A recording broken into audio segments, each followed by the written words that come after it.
morning and welcome to Rising. We have an excellent show for you today. I think we're matching. You disagreed, but then you saw how we looked on camera and you changed your mind. I feel like my dress reads more purple on camera, so I'm going to give this one to you, Robbie. Excellent. Mwahaha. All right, what are we talking about? Well, News Nation's Brian Inton joins later. We'll discuss new updates with authorities' investigation into the shocking murder of 4 University of Idaho students. Plus, Amish Adalja, Dr. Amish Adalja will break down fact from fiction when it comes to this year's flu season. But first, an update to the Twitter files is out. Here's what we know from new reporting shared just last night. Matt Taibbi says the official responsible for sending him the documents, Twitter's Deputy General Counsel and former FBI General Counsel Jim Baker, was fired after releasing the Twitter files to both Taibbi and journalist Bari Weiss without the knowledge of upper management. So now Elon Musk claims that Baker exited over his, quote, possible role in suppression of information important to the public dialogue. According to reporting from the New York Post, while still working for the FBI, Baker was heavily involved in Russiagate investigations launched by the Justice Department. He even testified at the trial of disgraced Clinton lawyer Michael Sussman. So, okay, so the situation seems to be this guy, Jim Baker, worked for the FBI a while ago. He was hired by Twitter under the previous regime, may have played some role. I mean, we saw already some emails from him in the first batch of the Twitter files where he said that, where he was kind of pro the hacked materials explanation, or that we should stick to the hacked materials explanation until we know more. So he was defending the decision. It's conceivable that he was even more involved in the decision than those emails suggest. He would be someone with contacts actually in the FBI from having worked there. Honestly, he, more than anything I've seen thus far, raises the possibility of some kind of back channel between law enforcement or national security people to be like, hey, this story does not look good. You should do something about it, which we still haven't actually seen despite the Twitter files having come up. I still have questions about that. So, but now the newest wrinkle is, so he works for Twitter, and he was reviewing these documents to see what they'd be allowed to release from a legal standpoint. I think it might be the case that he was like Vijaya Gad's deputy, she being the head of trust and safety, this important. I think maybe he worked from her, so then it fell to him when she exited the company. Apparently Elon Musk was not aware that this guy was still working for the company. This is the bit that I'm trying to, I would like to get to. It is being reported as though it is kind of nefarious, that, you know, no one could have known. I mean, I don't want to overstate it, but, you know, that this is kind of a rat that's kind of messed up the process of this disclosure that's supposed to be this big get for journalists like Matt Taibbi, who I think are very rightly interested in parsing this information and letting us know what's been going on inside of Twitter. I think that's a good thing.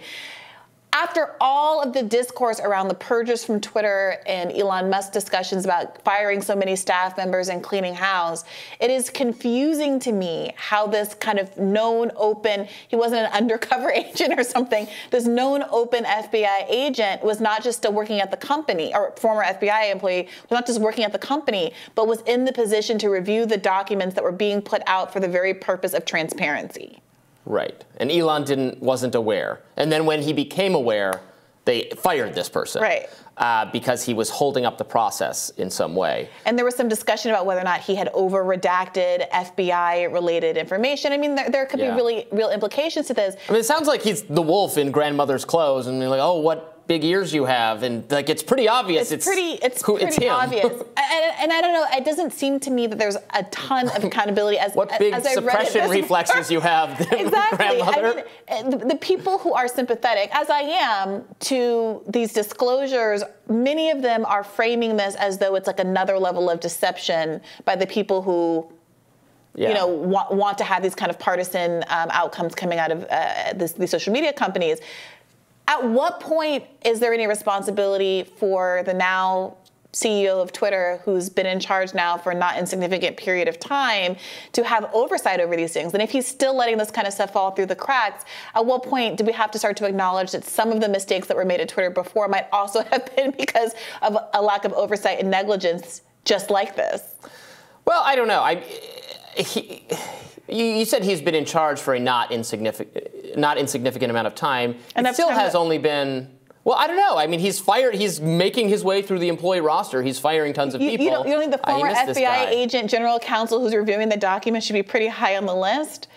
No, he should be, and I guess it was an oversight not to start with him. No, he should have been the first person to go, because he is, based on his resume, I mean, I don't want to condemn him without knowing exactly what went down. Sure. But he looks like one of the more culpable figures in all, or is likely to be one of the more culpable figures in this entire story. Yeah. So it was an oversight not to start with him. To say the least. Tech venture capitalist Mike Solana defended continued interest in the Hunter Biden suppression story, calling it, quote, one of the greatest violations of industry power in the history of tech. Matt Taibbi confirmed that round 2 of the Twitter files can be expected soon. I don't know. What do you think we're going to see in round 2? I don't know.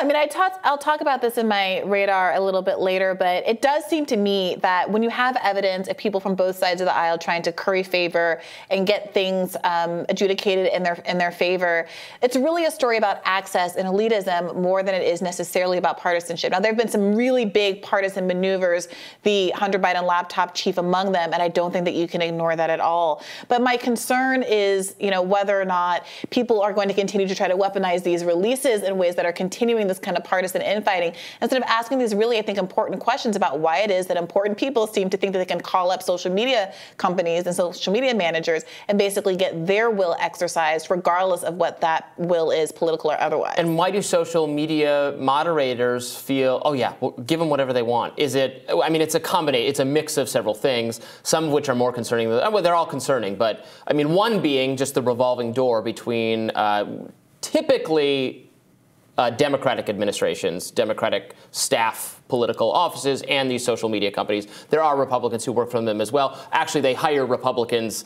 to keep conservative media from hating them so much. Like they'll hire a few staple Republicans to do outreach to conservatives to be like, oh no, the company doesn't hate you. I work for the company. Look at me, and I'm conservative. They do a lot of that.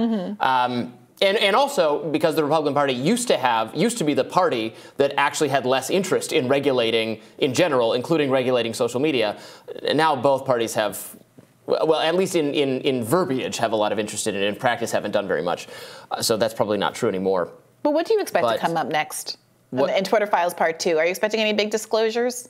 I don't know. I don't know what we're going to see. I would like to know what person or what process flagged the story initially as unsafe. Because we've learned why and how the hacked materials justification, which was post facto, was foisted upon us and then maintained and defended.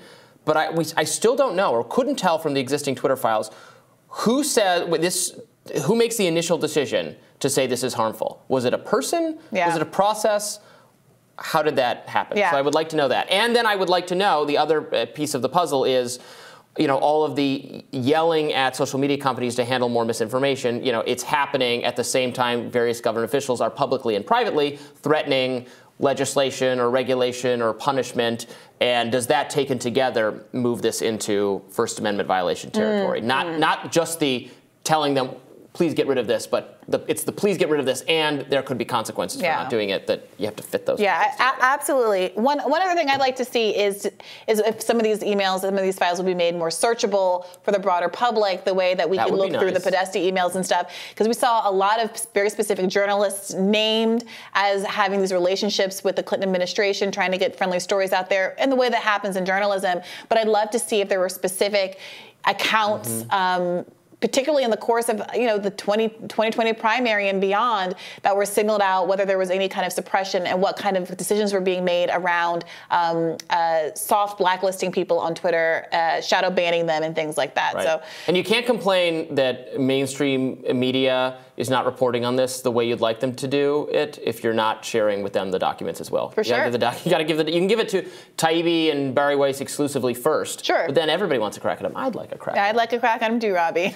All right, we'll see if we get that, and we'll tell you what's on Brianna's radar coming up next.